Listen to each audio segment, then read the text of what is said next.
Ucrania. Ahí había salido Estados Unidos a enviar barcos cargueros con combustible.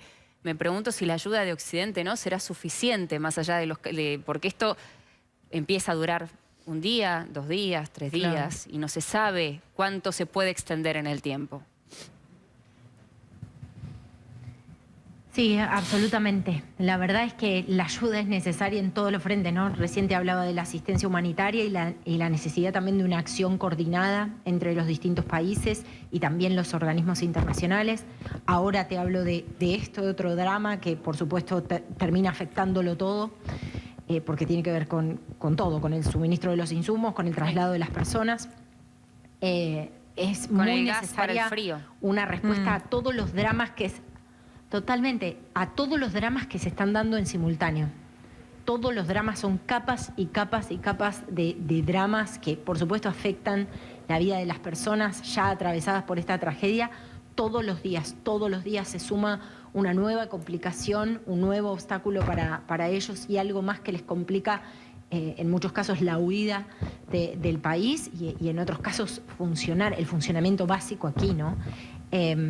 La verdad es que también tengo que decirte que hay mucha solidaridad, hay mucha solidaridad. La gente que se acerca, pobladores del lugar que se acercan con comida, hay muchísimos voluntarios jóvenes trabajando, suministrando alimentos, una bebida caliente ante el frío. Hay unas tiendas dispuestas en las inmediaciones de la estación de tren de Lviv, donde se les brinda también asistencia médica, hay voluntarios médicos, pero también hay solidaridad entre las personas para ofrecer hasta sus propias casas, ¿no? Por esto que te decía que han tenido que recibir a muchísima gente y que la capacidad de la ciudad, por supuesto, es limitada, sobre todo para la cantidad de gente de golpe que está recibiendo, ¿no? Sí. Caro, ¿y qué pasa con la intención ese es el panorama aquí y... ¿Qué pasa con la intención de Ucrania de negociar con Rusia? Bueno, sabés que sobre eso se dice mucho, sobre todo porque se hablaba de un posible diálogo en Bielorrusia, y había cierta reticencia por parte de Ucrania. La verdad es que en horas de la tarde, bueno, se ha actualizado algo la información. Hay muchas versiones cruzadas y también hay mucha desinformación en todo esto. También es una guerra de narrativas y se juega mucho la desinformación, la circulación de fake news, con lo cual también sobre esa eventual reunión de comitivas ha habido muchas versiones, ¿no? Pero sin dudas empieza a circular con más fuerza. Y bueno, veremos qué sucede, ¿no? Bielorrusia claramente es un aliado estratégico de Rusia, por lo cual también se entendería en este contexto la reticencia de Ucrania de acceder al diálogo en un lugar que tenga como base que no es neutro, ¿no? Claro. Caro, viste justo... Que no es neutro, es aliado estratégico de Rusia. Exactamente. Voy a utilizar esto que dijiste de la guerra de narrativas, porque efectivamente así se ve todo el tiempo, para preguntarte, porque yo sé que estás allí para contar y mostrar lo que es la crisis de la guerra, ¿no? Enfocado también en el ser humano, en las familias, como decís vos, en lo que está ocurriendo, pero sé también que el análisis internacional es lo tuyo. Así que quiero hacerte esta pregunta con respecto a la narrativa de Vladimir Putin, porque esto que empezó a hablar sobre el alerta hacia estas fuerzas especiales, hacia el ejército para la posibilidad de llegar a desplegar armas nucleares entre lo que él dijo, ¿no? Las agresiones de la OTAN. ¿Cómo se toma allí lo que llega hacia Ucrania de lo que dice Putin y el análisis que haces vos junto con los demás colegas que están allí en la cobertura? Bueno, claramente en este contexto donde la avanzada fue tanto más grande y tanto más vertiginosa que lo que se esperaba, incluso en el peor de los pronósticos, ninguna declaración puede ser subestimada, ¿no? De hecho, Vladimir Putin hasta apeló a los propios militares ucranianos, y esto lo quiero recordar, para que derroquen al presidente Zelensky y para dialogar él con ellos, ¿no? Con los militares ucranianos. Los exhortó, les habló a ellos concretamente para darte dimensión de que el discurso realmente es de un tenor muy, muy fuerte. Muy cargado. Sí podría decirte que muy cargado, muy cargado. Sí podría decirte que lo que escucho en muchos analistas es que de alguna manera recién ahora Putin empieza a evaluar las consecuencias, ¿no? Justamente porque esta avanzada tuvo que ver con la estrategia de consumar los hechos y después evaluar los costos. Y los costos están siendo altos y van a ser altos para Rusia, ¿no? Sobre todo en términos económicos y financieros. Con lo cual hay cierta también expectativa de que una vez que se sientan más fuertes y que se tome dimensión de las consecuencias de esto, quizás haya al menos un leve retroceso también en la retórica. Por otro lado, también ha sido una sorpresa o se han sorprendido en muchos casos algunos analistas frente a lo que ha sido la fuerza de la resistencia ucraniana, al menos en la confianza que tiene la gente, la propia población, en lo que puede lograr esta resistencia frente a la avanzada de Rusia, ¿no? También me parece que es un factor a considerar en medio de todo esto, en un escenario también donde nada es exactamente como, o nada se ha desarrollado exactamente como se esperaba que se desarrolle, ¿no? Con lo cual, por eso también quiero tener cautela en cualquier especulación sobre lo que puede suceder en el futuro. Sí te comparto lo que algunos analistas, incluso analistas ucranianos con los que hemos dialogado y con los que dialogamos, nos han dicho, ¿no? Bien. María Cristina, te noto que estás muy pendiente de lo que dice Carolina. ¿Tenés alguna pregunta para ella? ¿Puedes hacerla? No, estoy muy atenta a lo que dice Carolina, muy agradecida que Carolina pueda informar estas cosas que están pasando en Ucrania. Vamos a poner en contexto a Carolina porque recién está tomando contacto con nosotros. Te está hablando, Caro, la vicepresidenta de la representación central de Ucrania, María Cristina Shinko. Vos estabas comentando este tema de la gente que quiere pasar a Polonia. La verdad que Polonia está ayudando un montón. Los ucranianos estamos muy agradecidos a la nación polaca por lo que hace por los ucranianos. Y quería saber, bueno, en Lviv hubo solamente un toque de queda, pero no hubo todavía ningún ataque, porque por ahí andaba una noticia de que habían atacado Lviv. Quería confirmar esto. No. No, lo que hubo sí hoy fueron las sirenas. Las sirenas y por supuesto esta situación que se genera en los puntos de cruce, ¿no? De cada vez más gente acumulándose para salir y de gente que ya llega aquí como lugar de tránsito para seguir camino y salir de territorio ucraniano. Eso sí es la postal que se ve aquí. Como te decía, vimos en el acceso a la ciudad las barricadas, vimos por supuesto los retenes donde hay que mostrar documentación para acceder a la ciudad. En la tarde de hoy, lo registramos en vivo en la pantalla de TN, sonaron las sirenas, pero no tenemos información de ningún ataque concreto aquí, afortunadamente. Bueno, y con respecto a lo que decías del pueblo polaco, María Cristina, sí, nos ha impactado muchísimo cómo la sociedad civil se ha organizado, pero bueno, quizás vos lo podés explicar mejor, así que no me gustaría extenderme mucho para darte lugar a que vos lo cuentes y lo expliques, porque tiene que ver con la relación de estos pueblos. Yo lo que siento es que ellos sienten una profunda identificación con el pueblo ucraniano. A nosotros nos decían, creo que ustedes lo han escuchado en los testimonios, nosotros somos la misma cultura, ¿no? Como pueblos hermanados, porque además hay circulación de gente, bajo circunstancias normales, por supuesto, todo el tiempo. Gente que incluso trabaja en Varsovia, que tiene parte de la familia en Ucrania. Todo esto y la velocidad con la que se desarrollaron los hechos, por supuesto, significó una parálisis total en la vida de todas estas personas, ¿no? La ciudad está paralizada, ¿no es cierto, Lviv? O los negocios, bueno, hoy es un domingo, ¿no? Y es de noche. Hay negocios abiertos. Bueno, el transporte funciona y tengo entendido que el transporte es gratis también, para que desde que empezó este ataque.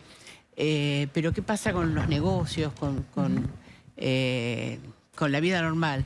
Yo hasta hace poquito, antes de que esto ocurriera, hablaba con gente en Lviv y me decía, no, acá estamos preocupados, sin pánico, pero la vida sigue siendo normal. Me parece que ya no es así, ¿no? Quería preguntarte eso, ¿qué viste vos? Lo que percibimos nosotros... Sí, lo que percibimos nosotros es un poco en línea con lo que observás.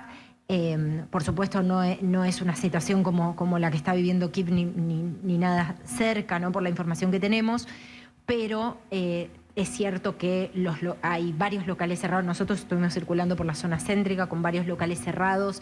La zona de la estación de tren, ¿no? La estación central de tren en Lviv, es realmente muy, muy dramática. Hay mucha necesidad de la gente y esto lo refuerzan todo el tiempo, de salir del territorio ucraniano, sobre todo las familias que tienen niños.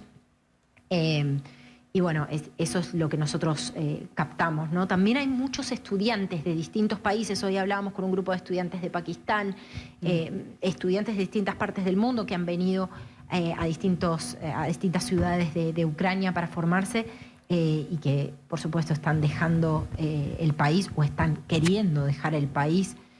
Muchos de ellos durmiendo en las salas de la estación de tren para subirse a alguna formación que los lleve fuera de Ucrania y luego regresar a sus respectivos países, ¿no? Bien, Caro.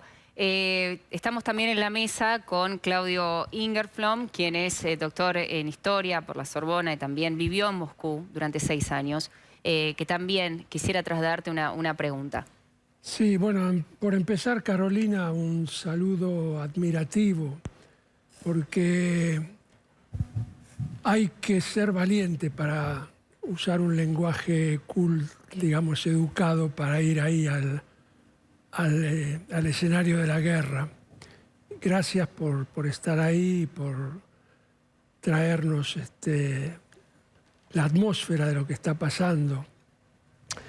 Me preguntaba si el tipo de ataques con misiles que golpean poblaciones civiles, edificios de vivienda, etcétera, y no solamente unidades militares, no está premeditado para provocar justamente un éxodo masivo, apostando a dos cosas: a que el éxodo se transforme en descontento con el propio gobierno ucraniano de parte de toda la población, y por otro lado, provocarle a los países limítrofes y a los países de Occidente un grave problema, porque si hoy son 370.000 en 3 días, vamos a estar arriba del millón y medio en una semana. Sí, bueno, te agradezco muchísimo, Claudio, y te intentaré contestar eso con un antecedente que es bastante reciente. Hubo una crisis por migrantes que venían de distintos puntos de Medio Oriente, una crisis, un problema muy serio entre Bielorrusia y Polonia. No me quiero extender mucho sobre las características de eso, pero justamente se acusaba a Bielorrusia de querer generar desestabilización y justamente de querer responsabilizar ante la comunidad internacional a Polonia por la situación de estos migrantes. Ha sido una situación muy, muy dramática esa. Más allá de eso, por supuesto que la situación de un éxodo, además tan repentino, tan masivo en tan poco tiempo, genera una necesidad de respuestas y además un cambio de foco. La energía de los gobiernos también tiene que estar puesta en eso, además de en su rol en el juego geopolítico, ¿no? Porque aquí todos juegan un rol en el juego geopolítico.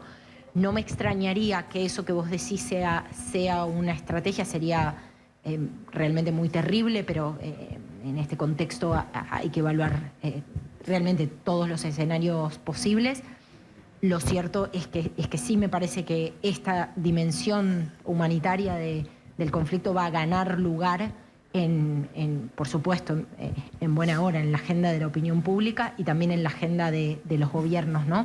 Frente a una necesidad de dar respuesta que por supuesto no dependerá ya solo de los gobiernos locales de los países fronterizos, ni de la voluntad de la sociedad civil, que es mucha, como mencionaba María Cristina. En el caso de Polonia lo vimos muy claramente, sino también de organismos internacionales y de un reconocimiento de la magnitud de la crisis, ¿no? Bien, Caro, una muy última, muy cortita, por favor, María Cristina, que estoy sobre la tanda, pero para que le haga pregunta a Caro.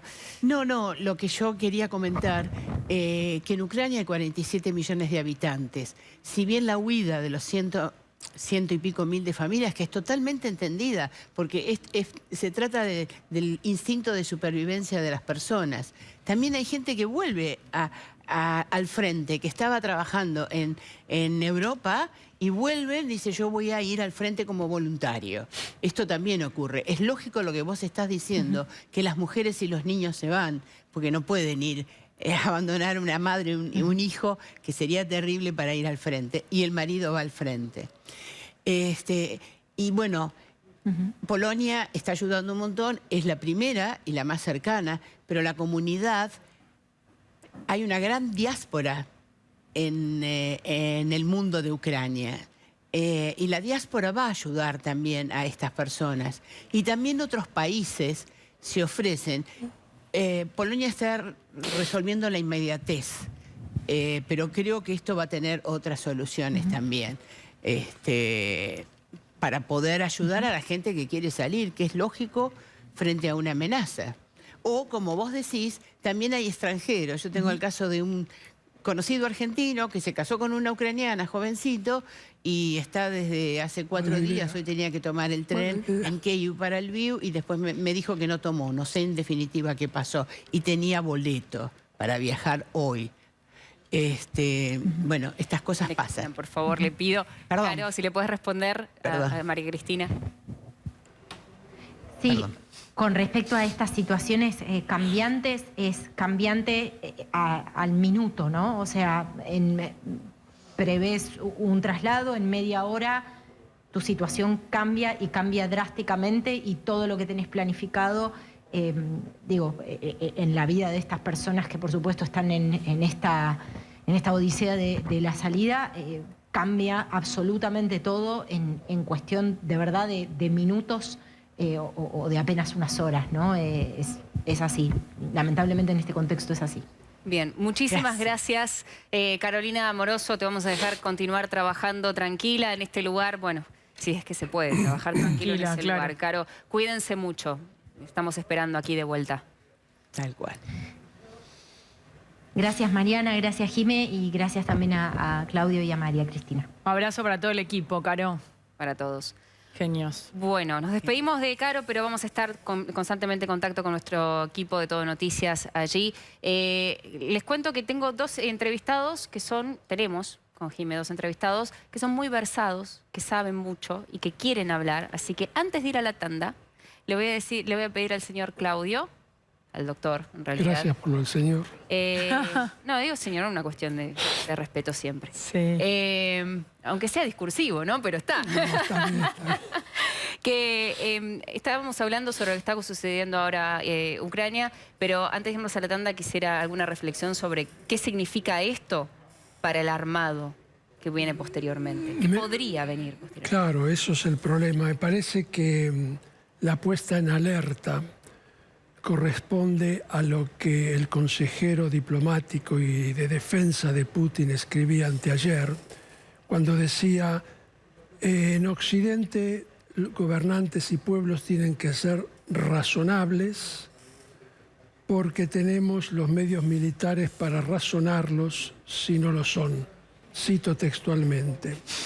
Entonces, ¿qué es lo que está en juego?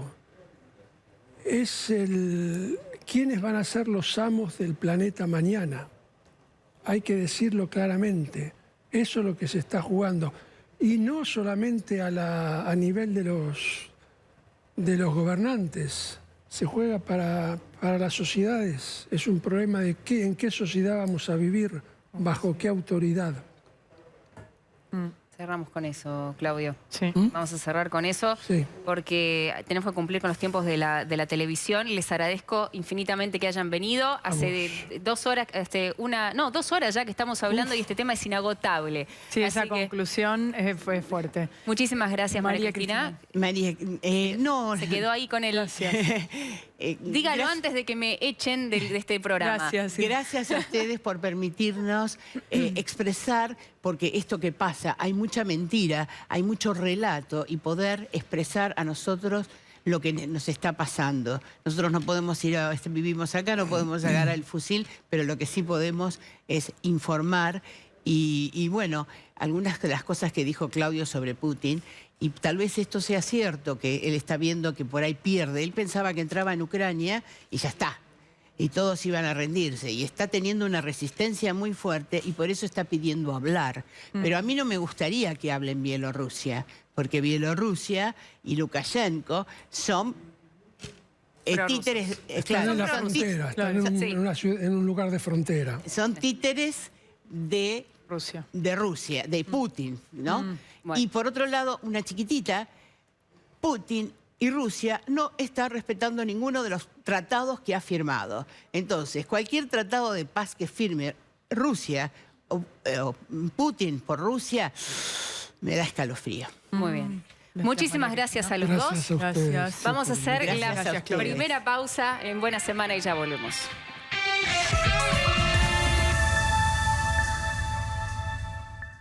Te invitamos a la Kermés Carrefour, una alegría fin de mes. Vení y disfruta de juegos y descuentos. Hasta el martes con